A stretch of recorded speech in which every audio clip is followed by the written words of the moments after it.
hey, listen, when you do this thing, it doesn't really have as much of an impact for me because that's not my love language as when you do this thing. That thing really makes me feel loved, and it makes me know that you love me as much as I'm confident that you do.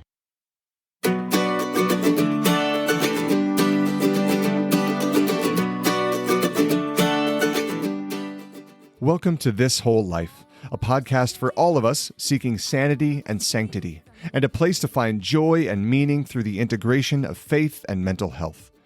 I'm Pat Millay, a Catholic speaker, musician, and leader, and I'm here with my bride, Kenna, a licensed marriage and family therapist. This is the stuff she and I talk about all the time, doing dishes, in the car, on a date. We're excited to bring you this podcast for educational purposes. It's not therapy or a substitute for mental health care. So come on in, have a seat at our dining room table, and join the conversation with us. We are so glad you're here. Listen to me now. I'm not gonna stand here with my friends down and out. Welcome back Welcome. to This Whole Life, a very special, lovely edition. Aw. Happy almost Valentine's Day, you lovebirds. Hello, my love. Welcome to this awesome episode on love languages. So excited. This has been on our radar for a while. And we thought, what better time to bust out the perennial favorite, Gary Chapman's Love Languages book and all of Classic. its other iterations. But to really dive into this and to talk about how this shows up in the counseling world, in the therapeutic world, but also just in daily life. So before we get to that, Yes. highs and hearts, shall we? Shall we? And since I initiated, does that mean you get to go first? We shall. Oh, boo. Okay, that's fine. My hard lately, and maybe you can hear it in my gravelly radio DJ voice, is This is that we have some various illnesses running through our home. And we have it's been probably 3 weeks or so. It feels like about 3 years, which I have to take stock and be grateful. We made it all the way through, I think, Thanksgiving and Christmas this year with no real illnesses. I don't even know if anybody really stayed home much during the month of December. yeah, if we did, I've repressed it. I can't remember. I can't remember. We did really, really well until the end of Christmas break, and then everything hit the fan. We had one kid was throwing up. We've had other kids with Pneumonia fevers and all kinds strep of craziness. Now you and I are getting over various things, and it just has been one hit after another. Thanks be to God, our family is by and large beautifully healthy. We're gonna be all right. We couldn't be more, blessed in terms of physical health. But sometimes the germs make their way through our family of 9, and it gets to be a little much. So I'm tired of changing medications and Tylenol for you and me and children. I'm tired of middle of the night wake ups from kids with all kinds of different needs. And I would just like everyone to be healthy and for things to be somewhat normal again, as if they ever are. My high lately, I think, has been just something like a music related high, basically, is the best way I can put it. Music is always one of my favorite things about human life. I love playing music. I love listening to music. And the past few months have been just a fun journey of rediscovering some old music that I used to love and learning about some new music that I'm, getting into and things like that. Our oldest child, our daughter, was in her first honor band in 8th grade a few weeks ago. Never has a father's heart swelled with such pride. This former band nerd and current dad nerd was real excited. I think I was way more excited than she was about her being in this honor band. But I think she had fun. It's a lot of fun, but it's great being in a place with other people who love to make music and they are capable and skilled and, more importantly, passionate. And you can just make really beautiful music that way. So it was just a great opportunity to sit in the crowd and just admire the music, but also celebrate her and her accomplishments and her hard work and her joy. And looking forward to many more years of that, God willing, as we force our children to play piano and do other things. No, it's so fun. Okay, so my high and hard, I would say I'll start with my hard. there have just been some things lately in life, and maybe it's more difficult when you are feeling under the weather, right? Like just don't have the usual like human powers to resist the temptation to take things personally. Just some hard stuff in work and in family life and in friendships.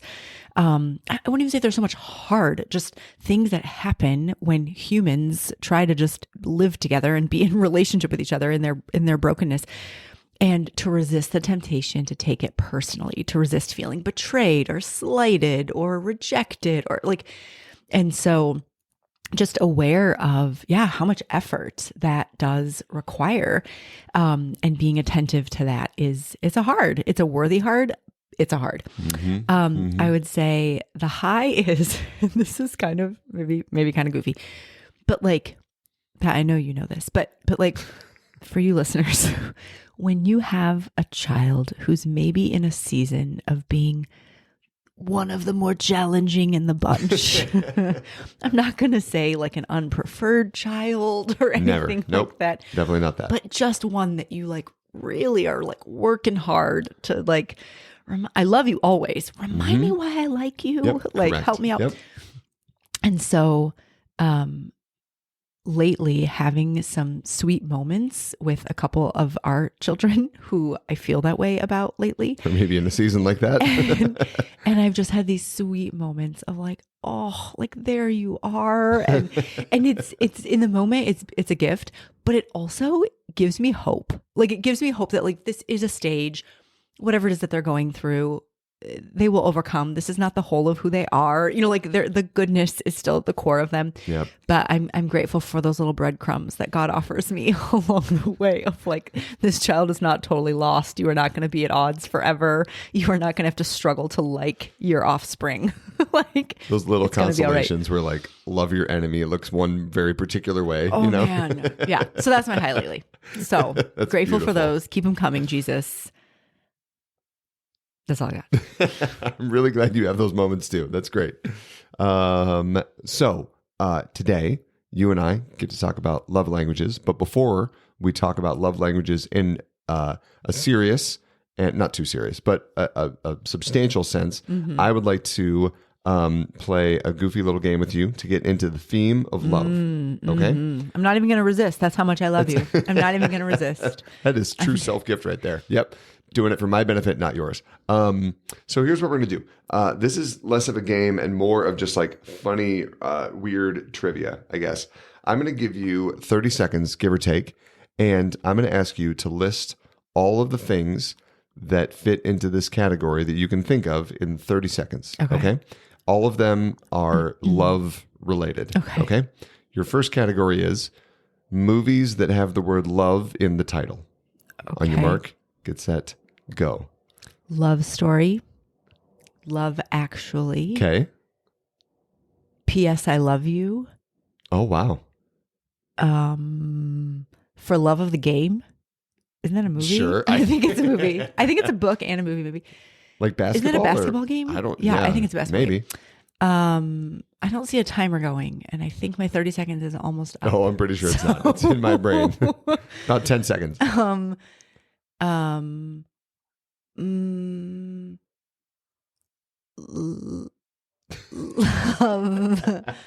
Love. I bet there's a movie called Love. Just love? Okay. 3 seconds. Yep. Can you get one more? Nope, sure can't. Nope. Nope. Does it help you that we're recording the first thing on a Monday morning and that your brain is totally firing on all What cylinders? other ones are really obvious that I missed? I don't know how many are really obvious. All I could think of, isn't there like a Jennifer Lopez movie called like Crazy Little Thing Called Love or something like that? Crazy Stupid Love. That's one. Crazy Stupid Love. Yes. I didn't really like that movie, but I don't remember that it movie, has but love yep. in it. Yeah, that's fun. Okay. Round 2. You ready? Oh, I'm really nervous. Okay. These are really hard questions. Song titles with the I word knew love. this was coming. Ready, go. Tag on. Love Me Tender. Yes. Is that Elvis Presley? Elvis, very nice. Good. What's the Beatles song? The Love Me Do? Yep. Is that what's the title of that one? I don't know. We're gonna call it Love. We're gonna call it Love Me Do. As we established, I think in our episode with Vonda, I'm not a big Beatles guy, so I couldn't tell you.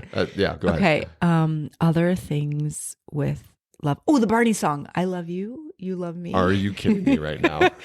This is my life, Pat. You This can is the send your soundtrack of emails my by life. visiting thiswholelifepodcast.com. Okay. Love. 10 seconds. Oh, this is harder than the movies. Is it really? Apparently. Yep. Two. I got Elvis, I got the Beatles, and I got Barney. What does this say about me? That's like a personality test, isn't it? I know that there's a song called "Crazy Little Thing Called Love" by Queen. Oh, and you just gave that to me. Like I a sure second did. Ago. Yep. Damn. There's the classic. What's his face? I was going to say Fred Astaire. That's embarrassing. Frank Sinatra. The LOVE. Yes. L I think is it's for called the way that. you. It's just called LOVE. I'm pretty sure. Yep. Yeah. Something like that. There's like 10,000 others. Send us Yes. your favorite ones that we missed because there are again about 10,000 of them. Yep. Also, Yes. please send emails in support of whether the Barney theme song also came to your mind, and I'm not the only weirdo. Okay, thanks. All right, what's next? Round 3. Okay. People with the name Love. Oh, Ready to go. Jennifer Love Hewitt. Nice. That's all I got. That's the one. Lyle Love It. Hey, I love it. Very nice. And I'm sure there are athletes with the last name Love. All I could think of were athletes. Yeah. And one musician. Oh, Jeremiah Love. Duh. Jeremiah Love, The go Irish. That's Notre right. Dame running back. Notre Dame running back. Okay. / hurdler of /hurdler. defending cornerbacks. Yes, good. Yep. So I get points for all the athletes, and then I'm sure there are movie stars. Probably. Jennifer Love Hewitt is a good pull. I don't think I could have gotten that one. Yep. 15-year-old me would have been front of my mind, but I did not think of that right now. But that's not, yeah. The other one, so Packers quarterback Jordan Love. No. I'm sure you're familiar. Didn't have that. Former Minnesota Timberwolf Kevin Love. I'm sure you knew him. K Love, right?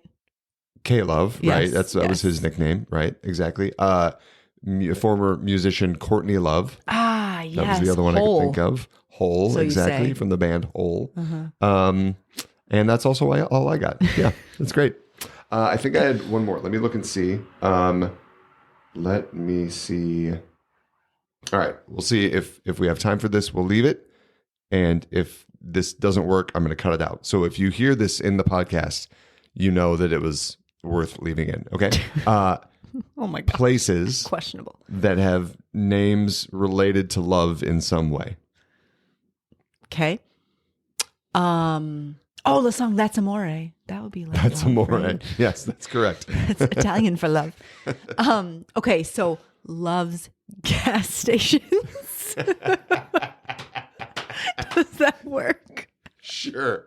We'll take There's the a Love's lot truck of stop. those. Yes. There's a lot of those. There are a lot That's of like those. 85 points. That's I feel like, isn't there like Loveland, Colorado? Yes, very good. There is. Okay. Nice job. Oh, brother. Okay. That's all I got. That's it. That's it. I got I Love's couldn't truck think of any others. stops and The Loveland. city of brotherly love, Philadelphia. That's all I got. yeah. Yeah. I feel like there's like I was going to go with Hartford, Connecticut. Oh, that's cute. I see what you did there. Yeah, it's a little bit sad. So anyway, thank Okay. you for playing along. Yes. That was Yes, fun. yes. Whether you thought so or not, I thought it was fun. We'll let the listeners decide. Should we get more serious?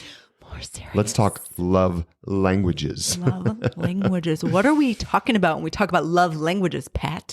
Well, as the resident love language expert, I can tell you that Gary Chapman. You are thought you were looking at me, but no. Definitely not. Nope. Yes, tell me. Speak fluently to me. No, not at all. So, book, The 5 Love Languages, written by Gary Chapman years ago, has been wildly popular. It's talked about in Christian circles, in mainstream circles, and the way that it plays out in relationships is that different people have different ways that they are most able to receive the love that others offer them.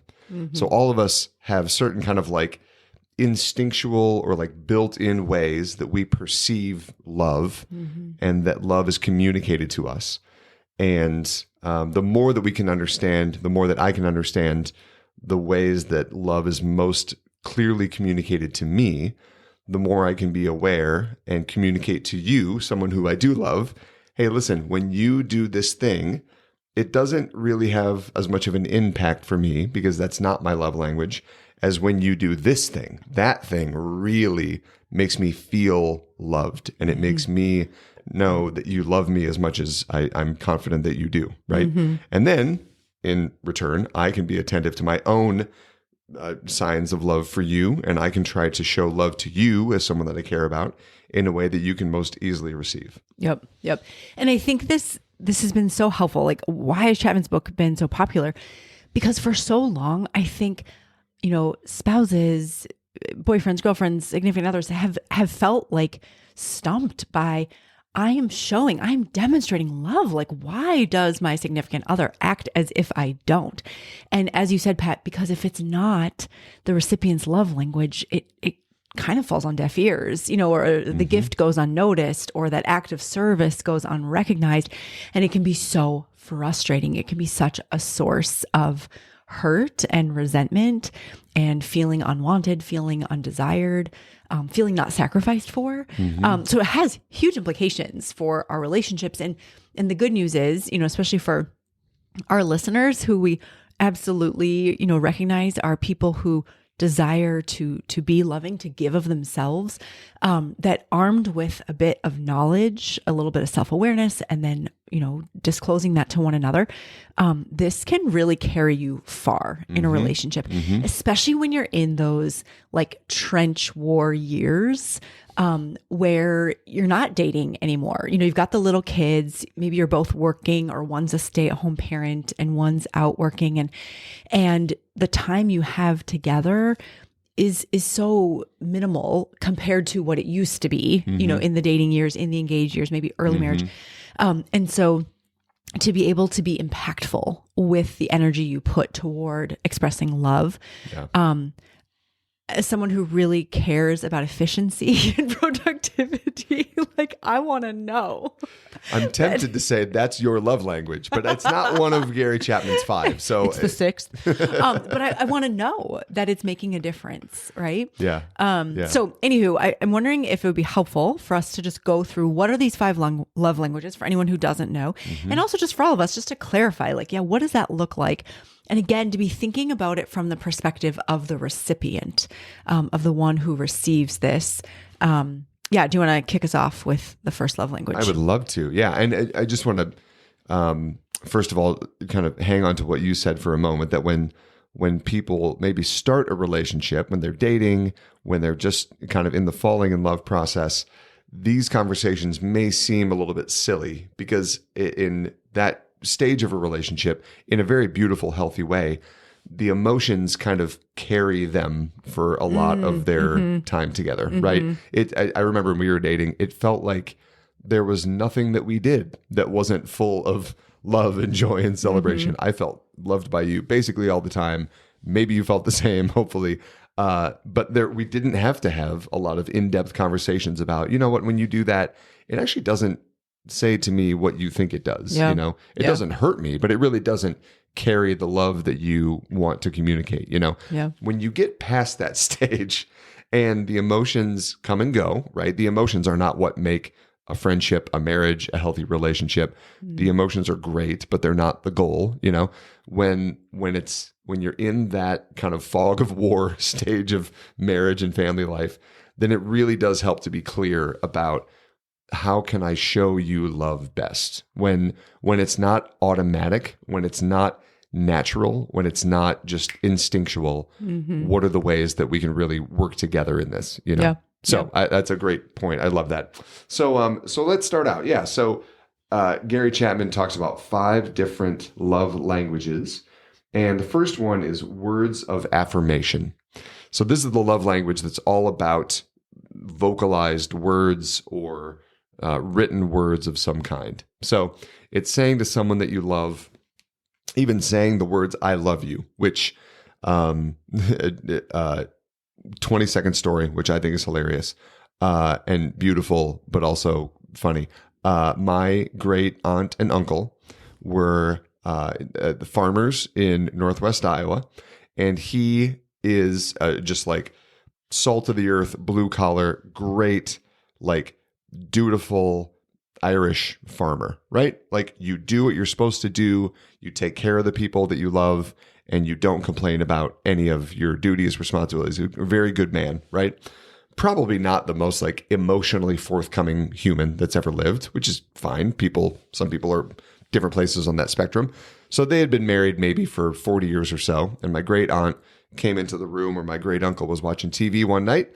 And she said, "You never say you love me. I've been married to you 40 years. I don't think I could count on two hands the number of times you've told me I love you." And without looking away from the TV, my dear, sweet great uncle said, "Well, I told you 40 years ago. If it changes, I'll let you know." Which I love. I think it's hilarious. And there really is, I think there is an admirable and beautiful sense of like duty and loyalty, faithfulness there, right? That my faithfulness to you does not depend on my words. My actions speak louder than words.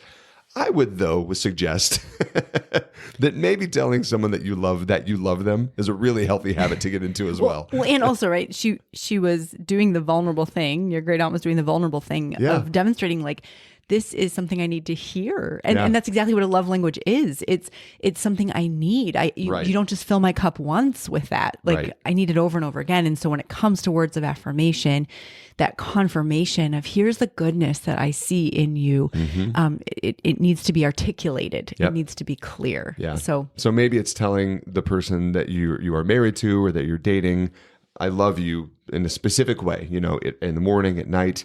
Maybe it is writing little notes that you leave for them when they get home from work, or that you stick in their bag for the day. Maybe it's sitting down with them at the end of the day and just like eye to eye, here is one thing that I really love and appreciated about you today. And maybe you don't know how great you are at this, but I see how great you are at this. That's a really beautiful love language for many, many people. And it's something that I will assign often to clients, particularly for those who are in these really busy years where you could go, 15 years just being ships passing in the night between kids' activities, between illness of kids, between, parent-teacher conferences and your own board meetings for work and all when they come to me, one of the things that I want to help them build up is this culture of appreciation and affirmation and being clear about that. Oftentimes it is someone's love language, and so that helps. But getting in this habit, getting in this routine, it is vulnerable. It is risky to say this, but it's beautiful, and it's something that we can use not only in our marriages, but also with our children, with our siblings, with our parents, like being mindful of their love language as well. Yeah, this is not just romantic relationships that this is at play. Yeah. And what's really helpful with all these love languages, by the way, is that if this is your love language, that means that this particular thing is very powerful in your life. So for words of affirmation, for example, that means that words are very powerful. And what that means is that words can be powerful for good or for evil in your life. So if you're the kind of person who has words of affirmation as your primary love language, that means that cutting words, insults, sarcasm, belittling words are probably going to be more impactful for you and more destructive for you than for somebody else. Mm-hmm. So that's something to really be mindful of as well, that if you are in a relationship or in a friendship with somebody who really appreciates words of affirmation, being really careful about the way that you offer criticism or requests for change, that it's very positive, it's very gentle, that it's not demeaning, it's not condescending, so you can help communicate love even when there's a disagreement. And there's a beautiful kind of one-page document that we've got good summaries of all these on. We'll share that in the show notes and in the description below so you can see what we're talking about. So the second love language then is quality time. And Pat, I know this is one of your top 2 love languages. Yeah, Most people baby. have about 2 love languages that really resonate above the rest for them. And this is yours. And so for you, as I've come to learn, it's that like full attention, just being present to you. You know, to this day, it boggles my mind that something like a movie, like sitting next to each other in the dark, watching a movie, like makes a difference for you. And it's taken me the best. a lot of humility, and we're 18 years into it, of me being like, oh, okay, so you say, and accepting that means something to you. Just that sacrifice of being present, you know, not me sending emails on my laptop while next to you. That doesn't count in the same way that like really just being present and watching some Marvel Cinematic Universe feature with you. It doesn't have to just be that. Matters. And so then again, conversely, right? So then when we're trying to have a conversation, maybe if we're out to dinner together or something, and if I'm on my phone or preoccupied, like that detracts from the quality time. That really can be a hurt to the relationship, and you can actually feel like slighted and like disrespected and disregarded when I act that way. Mm-hmm. And the movie quality time is a great example of the ways that people's different love languages show up differently in a marriage, for example. That my high priority that I put on quality time means that sitting next to you, someone who I love so much, watching a movie is a beautiful way that I love to be connected to you. That feels like a total waste of time to you oftentimes. Or at least that's what you've told me. That like, but we're not talking to each other. What? I'm like, I'm not learning anything about you. You're not learning anything about me. Well, and also with our kids, like you have had to help me understand that watching a movie with our kids is not just like a loophole for parenting. Like I'm like, you just don't want to do the hard thing of being with the children. And you're like, no, really kind of like the idea of on a, you know, winter's Friday night, like snuggling up and all of us being in the living room together and watching a movie. I don't get it. And also I believe you when you say like, this matters to me. Like this makes a difference. I feel connected. I feel loved when we do this. Yeah. And I think that's just such a good point, Pat, of like, I do see couples in my office, and I've certainly been this person who like, because I don't intellectually get it, I'm like, you're full of it. Like that's a bunch of baloney. Like you just don't want to talk to me. You just want to watch movies. You'd rather watch movies than talk to me and engage with me. And I think that is important to emphasize here, that like you don't need to understand why this other love language speaks to your beloved. You just need to accept it as part of who they are, and that none is better than another, right? This isn't like a value judgment of like, well, if you like to receive gifts, you're pretty shallow, right. You're pretty materialistic. That it really is just taking them at face value and going, okay, thanks for loving me enough to let me know how I can best love you. I want to take that information. I want to run with it. I want to do well with it. I want to safeguard it. But it is hard because we just, you know, naturally insert our own preferences. And I'm like, what? How can a movie do that for him? Totally. And how important it is to actually talk about this stuff with the person that you love. That if you and I, and there have been times where you and I have not talked about this and communicated very well, that when I suggest just sitting down and watching a movie with you, the way that you might interpret that is you don't want to spend time with me. You don't want to be connected to me. You don't want to get to know me. You don't love me the way that I thought you did, you know? Yeah. And when I want to watch a movie and you say, no, we need to sit down, look into each other's eyes. We need to talk to each other. Maybe I feel threatened of like, oh my gosh, does she think I'm not good enough? If we're not like connecting on this level, do I have to be something different in order for her to be in love with me? You know? So we at our best, we move past that. We talk clearly. We're able to come to a place where we both feel loved and appreciated. But holy cow, communication makes a huge difference with this. Well, and you just pointed out like that even within quality time, you and I have such different desires within that. because I do love quality time, but I want to go for a walk. I'm always asking you to go for a walk on date nights, and you're like, this is the worst. But like going on a walk and having a conversation, even the drive to an event for me, if we're just talking and sitting side by side, like that matters. Like that to me registers as quality time. So just love these differences and nuances. That's so great. We are just such unique creatures, we humans. What a funny God we have to make us all so different and complementary. You hinted at number 3 already. So the third love language is receiving gifts. Okay. And like you said, do not misunderstand this as being a shallow, superficial, materialistic person. This does not mean, getting your spouse a Rolex or like a car when you want to show them that you love them. Receiving gifts means giving something tangible to the person that you love and feeling loved when you receive a gift from somebody else. It could be something homemade. It could be something that costs $2, but it's a very thoughtful, meaningful gift connected to your relationship with each other. What it communicates more than the physical thing is, I think about you when I'm not with you. I have planned my love for you, and I want to offer you something to show you the love that I have for you. And for someone who has this love language, that is exactly the way that they can receive it, is they feel all of the meaning and the emotion and the intention behind the gift. So it's not exactly about the thing. It's about the love that the thing represents. It's symbolic of that love. Yeah. And so this one's interesting because I'm curious where gift giving registers for you, Pat. I don't love receiving gifts. Like I can't think of a gift that I was like really like over the moon. You are pretty take it or leave it about. Mostly. Yeah.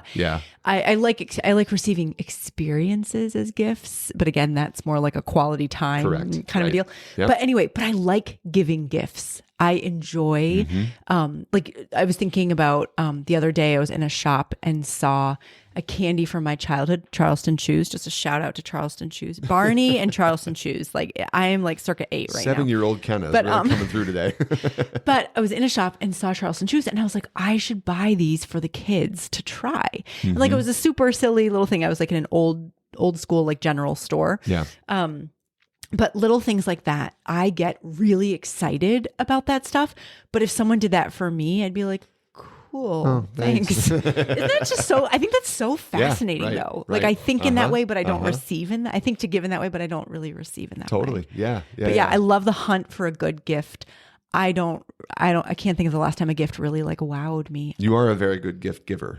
And you really don't care about gifts from other people. Yeah, it's I don't know how to explain that. And then the dark side, or the way that giving gifts has power in the negative sense, is that if you're the kind of person who loves to receive gifts, if that's your love language, then someone forgetting your birthday, an anniversary, Christmas, or just like even a thoughtless gift, like the classic cliche 5 o'clock on Christmas necktie. Eve, go to like Walgreens type gift. You know what I mean? Like, yeah, like those gifts are going to do maybe even more harm than good, because instead of communicating, I've thought about this in advance. There's intention behind it. It communicates to somebody whether or not it's a nice gift. I didn't really think about this.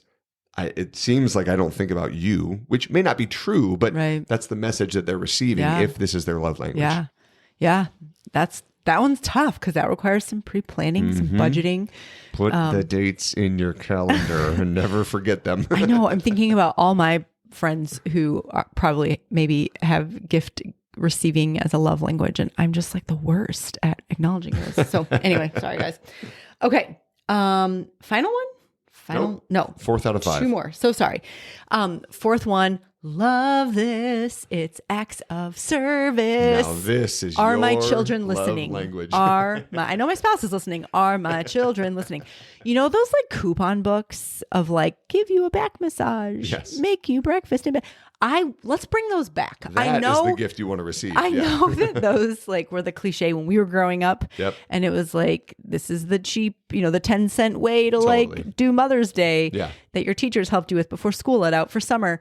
But like that would ring true for me. That would register high. Okay. So what is acts of service? things that we do to ease the burden of responsibilities on the recipient.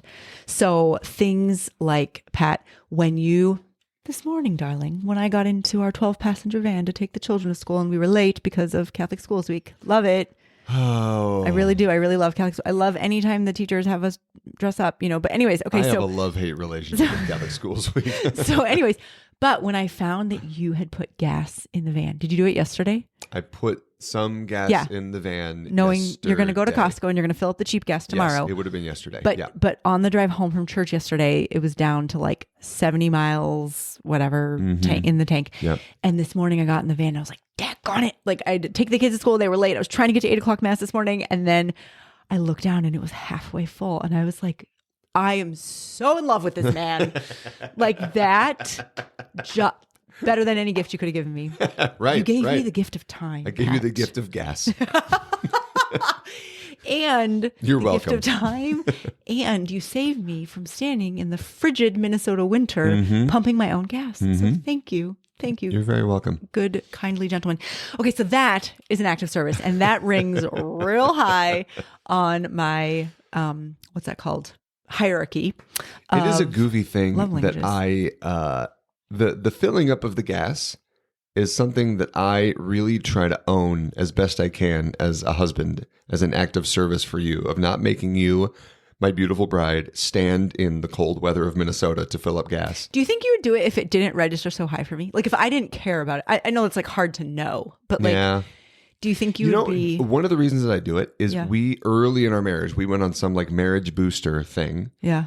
And I remember one of the gals presenting was talking about early in her marriage. So when she was growing up as like a teenager, college student, her dad would always fill up the gas tanks for her mom and for her, the daughter. So she literally just didn't know how. No, she knew how. It was not like an intellectual problem.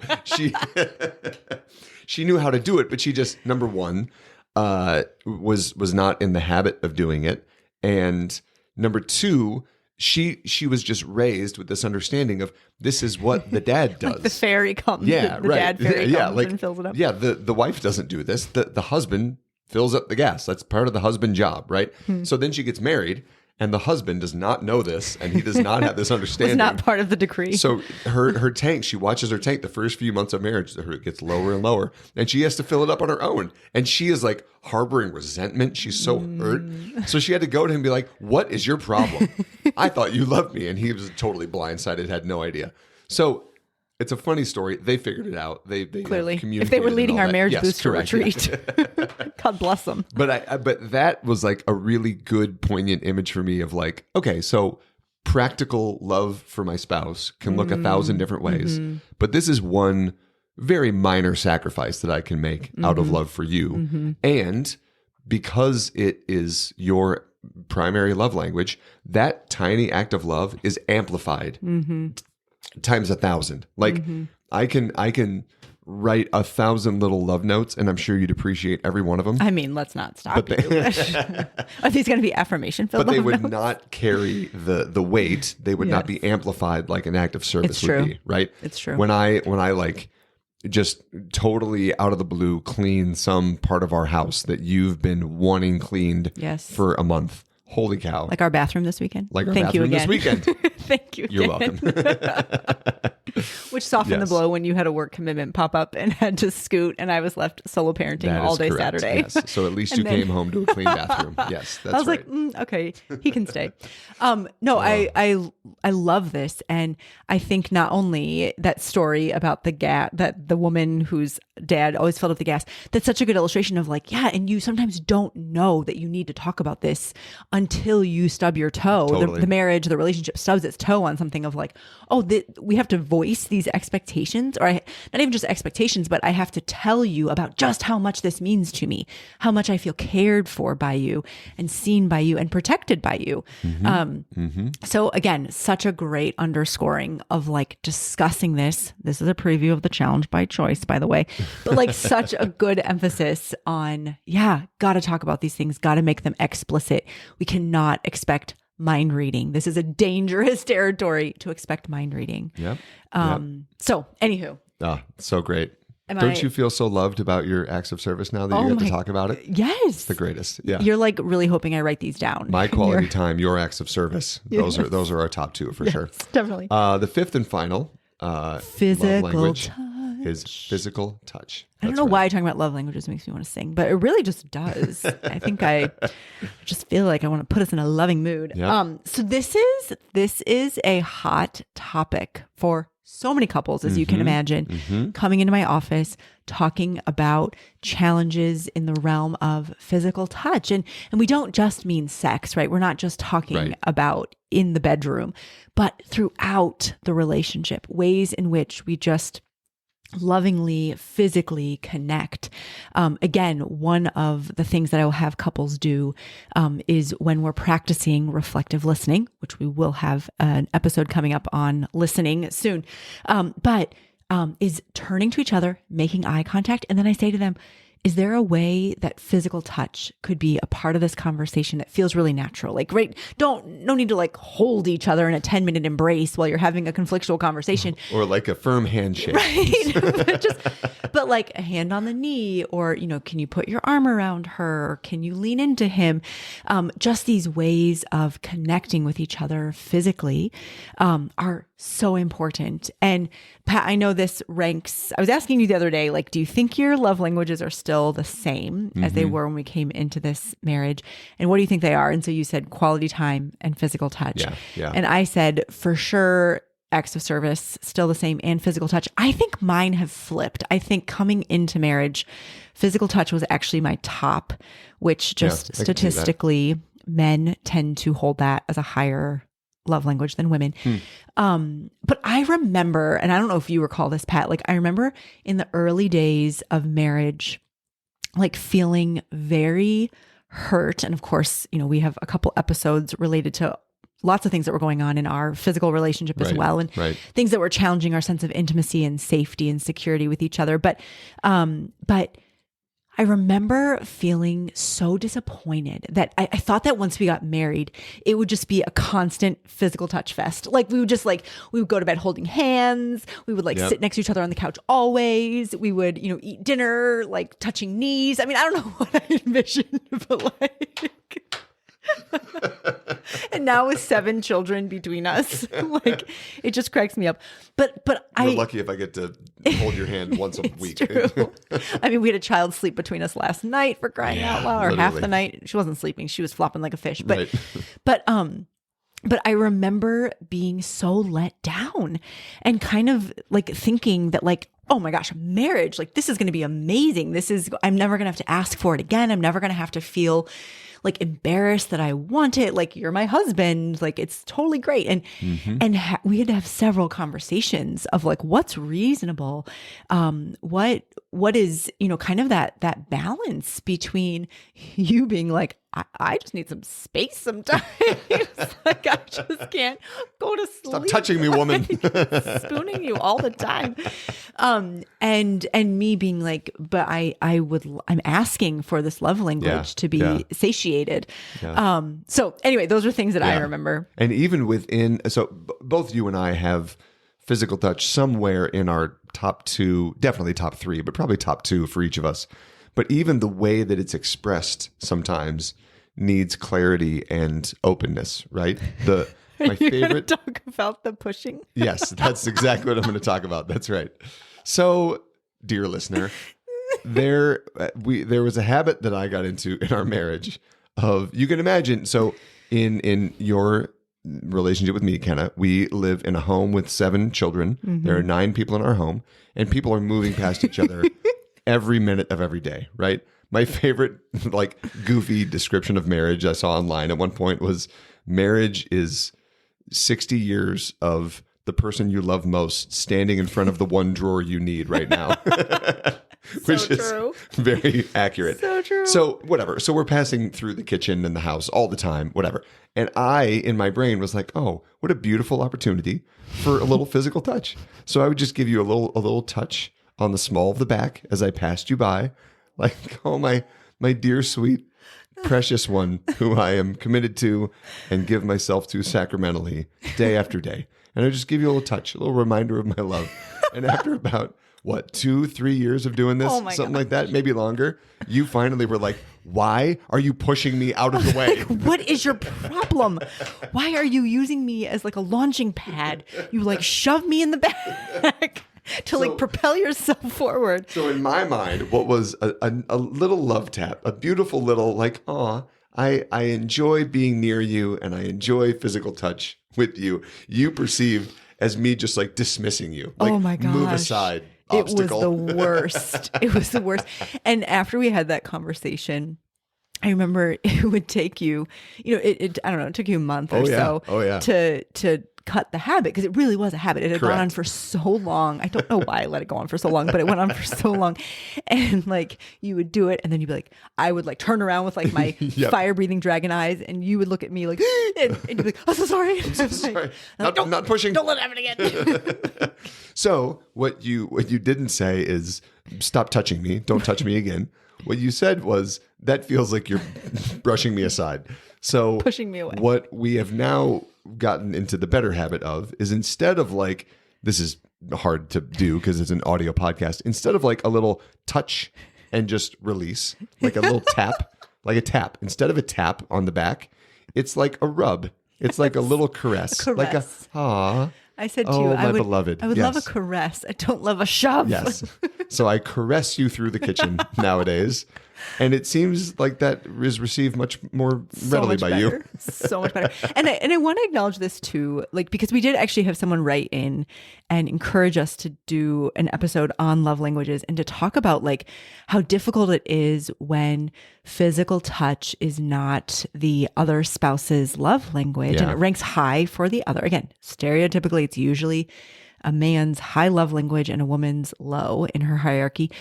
And then you add kids in the mix, right? Right. Who are just touchaholics. And especially if they're nursing or little or sick. So if there's a mom, stereotypically, who already, physical touch is not in her top 3 love languages. And now she has been touched for 11 hours straight in the course of a day. And then her husband come home and is like, hey, hot stuff. And she's like, stay in the other room. Yes. She's like, how about them acts of service? How about a gift? Why don't you run out and get me a gift? and so, the phrase touched out, like I'm so touched out. Yeah. And I remember that. I mean, it's changing now because our youngest is 4 and I'm not nursing and all that jazz. But I remember that. And I kind of remember panicking a bit because I was like, I remembered not too long ago in dating, in early days of marriage, of like, I loved to have that physical touch love language tank filled up. And suddenly I was like, I can't even imagine that right now. I can't imagine wanting to hold your hand walking through the mall or wanting to snuggle next to you, while we chat about something. Mm-hmm. And so just a word of like validation to couples who are struggling with this, of all the more reason to have conversations.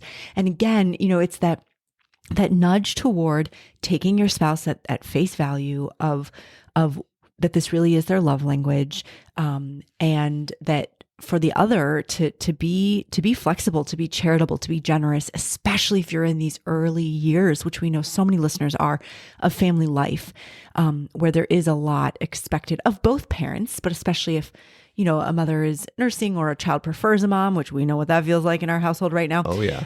That there's just a lot being asked, right? A lot of physical demands. Mm-hmm. So, and just another great encouragement to be as open as possible about this stuff, right? It means so much more if a husband who really craves physical touch and just isn't receiving it from his wife for whatever reason at this stage of their marriage, if he can go to her and instead of leading with anger, instead of leading with the hurt feelings, which are totally natural and understandable, instead of leading with those things, taking the space, taking the time that you need to lead instead with, darling, I love you so much.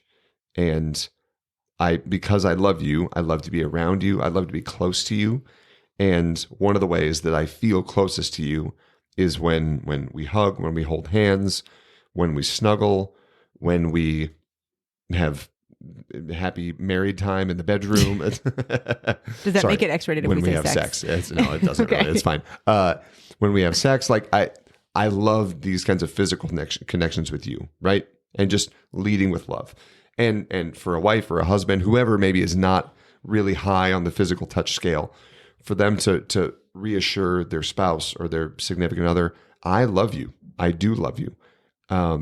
It's really hard for me to feel comfortable with physical touch, maybe especially in the middle of nursing toddlers, things like that, right? So just being able to be open, to be clear, to make sure that you're reassuring them of your love for them, what you desire, and then finding a way to work together to come up with kind of a love game plan, if you want, about how you can communicate love in ways that both of you can receive well.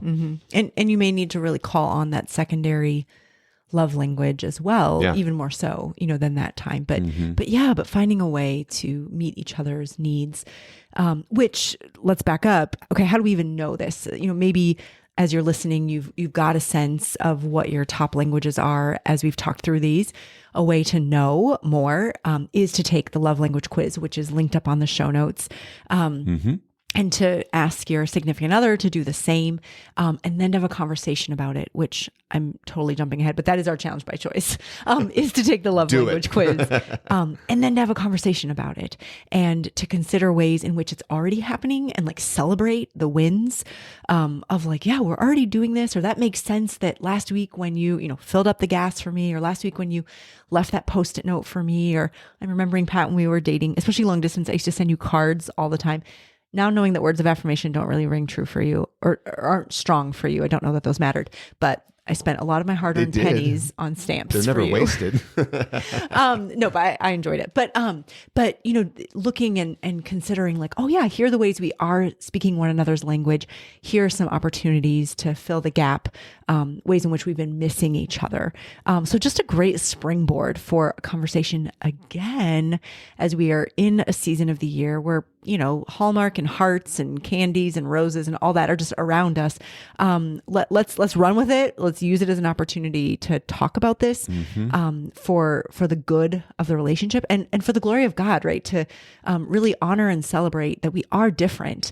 And so to meet one another in the midst of our differences it's going to require effort. It's going to require sacrifice. And that, my friends, is what love is all about. Be not afraid. Self-gift. Here we go. Yes, that's true. Well, thank you for that challenge by choice, friends. You got to take the quiz. Have fun with it. Yeah. This is it's a fun project. I don't know. It is. It's fun to talk about the ways that you can love the people you love even better. And for someone who loves efficiency, my sixth love language bride, what a great way to make sure that your efforts have the maximum impact. You know what I mean? That you're speaking the language you mean. Yeah. You're not just the image that always comes to mind for me is if you want to text someone a really wonderful, encouraging, loving text, you're going to send them a message that's super loving, but you have one digit wrong in the phone number that you're sending them. You can say the nicest things in the world, and you think you have done everything that you could possibly do to make them feel loved, and they literally never even see it. They didn't get the message. Right? They can't receive it in that way. Which is, it's a little bit stark. It doesn't exactly work. It's not like they don't hear your words if words of affirmation aren't your love language, but there is something there about the effort might just be missed a little bit if it's not their love language. So knowing what theirs is, being able to love them as well as you want to, as well as they can possibly receive. Yeah, that's beautiful. Can you pray for us? I would love to pray. Okay. Absolutely. In the name of the Father, and of the Son, and of the Holy Spirit. Amen. Amen. God of love, we praise you, we love you, and we thank you for being the God who is love, for inspiring love in us, for calling us to love, and for putting the amazing people in our lives that you call us to be in relationship with and to love in deep and powerful ways.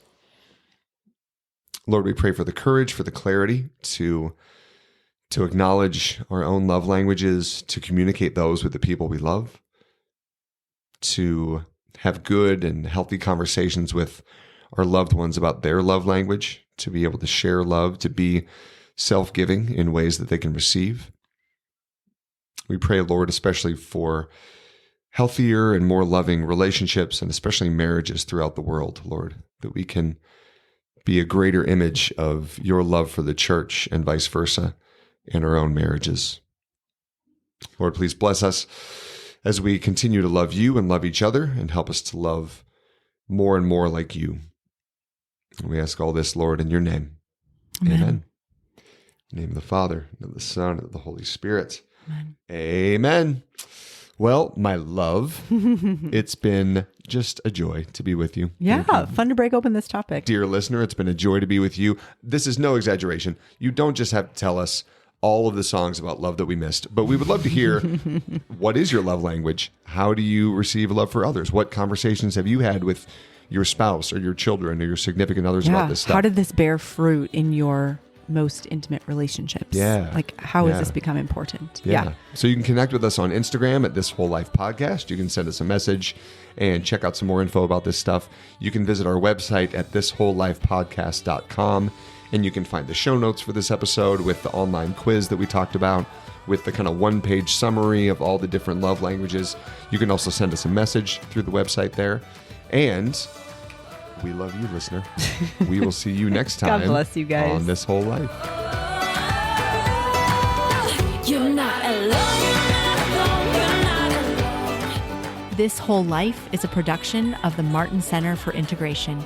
Visit us online at thiswholelifepodcast.com. You're not alone, you're not alone, you're not alone.